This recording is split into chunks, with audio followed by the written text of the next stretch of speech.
We need a more sophisticated debate about AI. The issue with our AI debate is that there's not a single problem, but many interdependent issues without a clear system-wide solution. Big tech monopolizing the models, data, and hardware. Copyright concerns. Job security. AIs becoming sentient and causing harm for their own ends. Corporations intentionally using AI to cause harm for their own ends. Feedback loops will flood the internet with content of unknown provenance, which get included in the next model, etc. AI hallucinations resulting in widespread persistent errors that cause an epistemological crisis. The training set is inherently biased. Human knowledge and perspectives not represented in this set could be systematically wiped from public discourse. We can have meaningful discussions on each of these topics. And I'm sure we all have a level of concern assigned to each personally. I'm far more worried about an epistemological crisis and corporate abuse than some AI singularity. But we're seeing these topics interact in real time to make a system with huge emergent societal properties.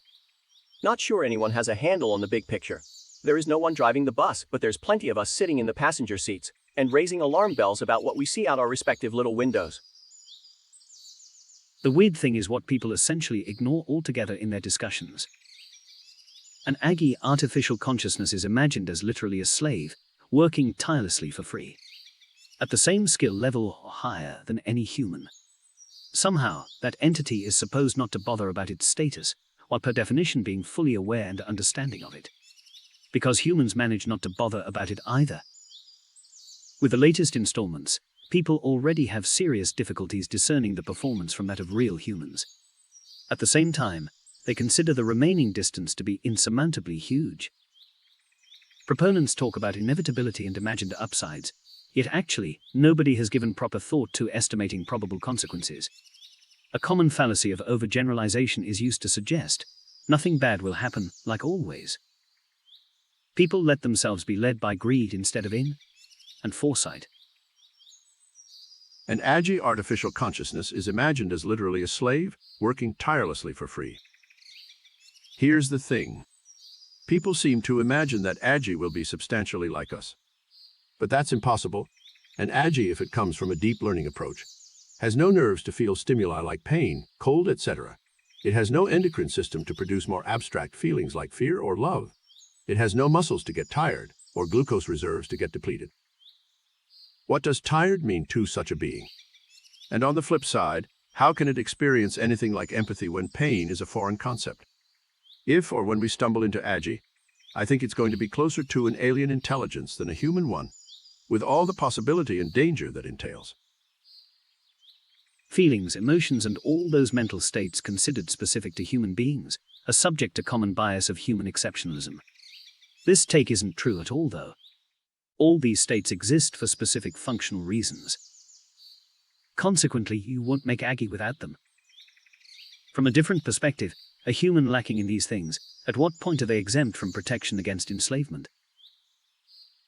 This is the best summary of AI risk so far. Big tech monopolizing the models, data, and hardware. This ought to create a neo-feudalist society. This is really dangerous. Copyright concerns. Will I create something if I know it'll be part of chat and effectively replace me? This will affect creativity and critical thinking for sure. Job security. Well, this one could really be problematic for everyone. We're talking about social unrest and revolts on a global scale. Let's take the UBI premise for example. Problem number 1. The market will correct itself. Meaning that if everyone has X amount of cash to buy products, services, etc., businesses will just increment their offerings to take advantage of that, rendering the UBI useless.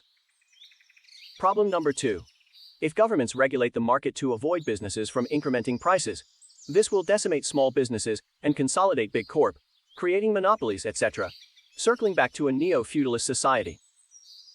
Problem number 3. Will this solution apply to developing countries? It'll be easier just to ban AI and stop foreign companies from entering the market, since the current government won't have the resources to apply UBI to its population. New era of protectionism will start, and that'd make sense if you want to protect your countrymen. AIs becoming sentient and causing harm for their own ends. We're not close to that, but should be discussed since I saw on Twitter someone stating that we need human rights laws for sentient AIs. Corporations intentionally using AI to cause harm for their own ends. Hand in hand with the first issue.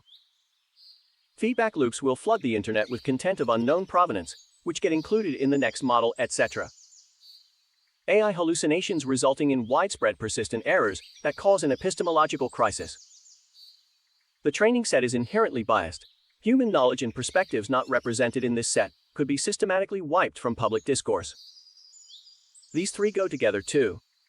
No trust whatsoever, since you don't know if what you're reading is truth, etc. This would be the ideal goal for any government or politician. To commit unspeakable acts without any accountability, since no one will trust anything on the internet. This decade will define everything going forward for future generations. These topics are no joke. Greater than job security. Well, this one could really be problematic for everyone. We're talking about social unrest and revolts on a global scale. Not necessarily. Firstly, it's not even clear that AI will eliminate jobs without creating new ones. It's not clear that any development in AI will be any different than the transition to mechanization in the 19th and early 20th century. Secondly, it's not clear that even if AI were to successfully automate away labor, that we would have a problem. For one, we have a demographic cliff rapidly approaching whereby a lot of countries' population is falling, and even where it's not, the population is rapidly aging. There's already protests in France about raising retirement age. What if AI lets us have our cake and retire earlier too? At any rate, if AI is busy automating away labor, then the world is getting more efficient. And that means there are more resources to support people. All those debates are worth having, but you got to cross that bridge when you get there if you get there. We need a more sophisticated debate, but we're not going to get it from the Financial Times. Large language models are alien. They are a new thing, not artificial, general human-like intelligence. They sort of think, but not at all like humans, and not at all like previous concepts of artificial intelligence from science fiction. We don't really know how they work inside. They show indications of developing some kind of internal world model. They can play chess and Othello, but we don't know what form that world model has. They do not, in a fundamental sense, know what they are doing, and are prone to serious errors because of that. Despite this, they're really good at language-oriented tasks. This is both useful and upsetting. Humans have now had shoved in their face that many tasks considered intellectual can be done by systems that internally are simple, but very large. It also makes humans realize that much human intellectual activity is just autocomplete. This includes tasks previously considered high value. This is terrifying to humans who thought they were on top and fear becoming obsolete. On top of this, they're at least as good at emotion, convincing and lying as humans. Better on those than on accuracy, in fact. Nobody expected that. The major companies in the field are frantically clamping down on the emotion and lying part. The convincing part will get monetized. If regulation is needed, it should be related to what companies are allowed to use this for. The EU does not allow computer systems to make unappealable negative decisions about humans. Does that still apply to the UK, or did the UK deregulate after Brexit? That's a good starting point. A requirement that computer systems which interact with humans for commercial or political purposes must be identified as automated systems is a good next step. That's a starting point. I might be very, very wrong about this, but I'm very distrustful that the seemingly high level of social fear and attention around AI is really most people's genuine opinion. COVID fear porn and Ukraine outrage porn are essentially old and boring news now, and the media needs something else to make money off of through fear, outrage clicks. I believe that the media is artificially hyping this AI story because it gets lots of fearful clicks from people. Most of us are in a bubble reading lots of technology news and seeing this AI story blasted everywhere, so we might be perceiving its real impact in a different way than most people. Why is this AI story getting so many clicks?